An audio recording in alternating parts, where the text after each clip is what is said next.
Hey MJ, can you tell us what the conversation was like at halftime when coaches came to you, handed you the ball, and said, this is your team for the next half? There was a lot of things going in my head, but the one thing I tried to focus on was just doing my job for the team, just encouraging everybody to do what they gotta do. Because if we just do our job, then everything's gonna take care of each other. Like the O line, I told them, y'all doing a great job up front. Y'all just keep doing. I told the receivers, I'm gonna keep giving them the ball. Y'all just gotta make plays.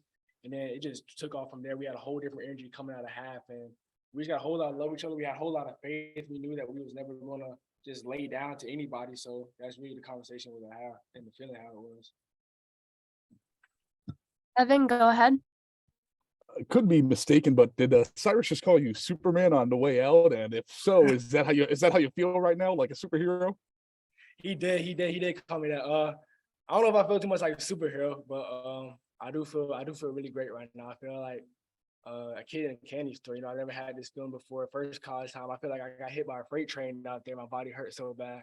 But I do feel great. I feel happy for this team. I feel happy for myself. We put a lot of work in to get here.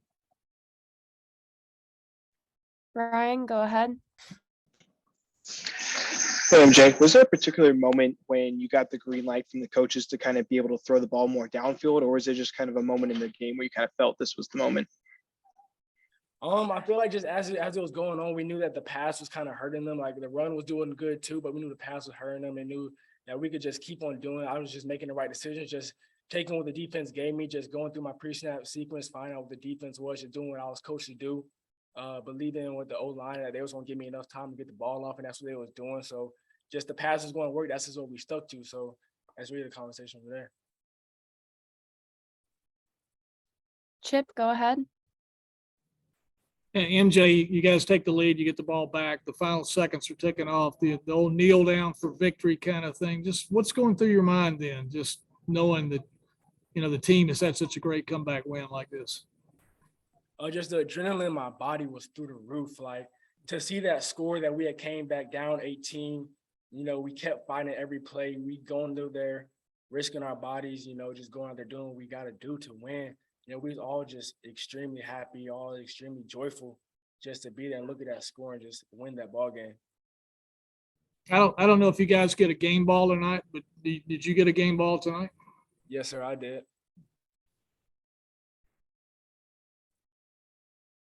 Evan, you can go ahead. Hey, one more question for you. I know you got to have some kind of relationship with Devin Leary, but were there any words, any wisdom given to you going into this matchup, knowing that you might have gotten some playing time? I mean, obviously, I don't know if you knew that you were going to get this much playing time, but what did he tell you going into this game?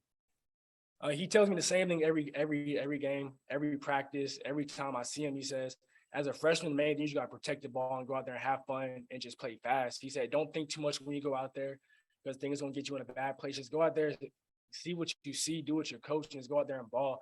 And I love Devin Leary to death. He treats me like his little brother, and I see him as a big brother, just trying to pick his brain on little stuff every day, like learning a little bit about defense, sitting and meeting him, learning and see what he has to say. It just makes me a better player, even though I'm young. Just trying to get to where he's at one day. Ethan, go ahead. MJ, a year ago, you were dominating at the high school level in Georgia. Between then and now, what do you think you've improved the most at as a quarterback? I feel like the definitely thing I improved most was definitely being more vocal as a quarterback and as a leader.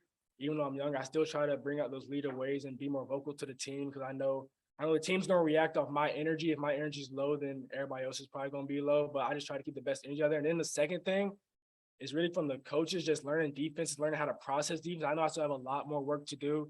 There's still sometimes out there where I was unsure, but just taking the little things that they give me each day, just learn out there, just going out there, just know what I gotta do, find the free safety, trying to see what the coverage off from there. So I already know where I'm going with the ball, just making my game one step faster. So it's really things I improved from most from high school. Thanks, MJ. All right. Does anyone have one more for MJ? Awesome. Looks like we're good. Well, thanks again, MJ, and congrats again on the win. Yes, ma'am. Thank you so much. That means a lot.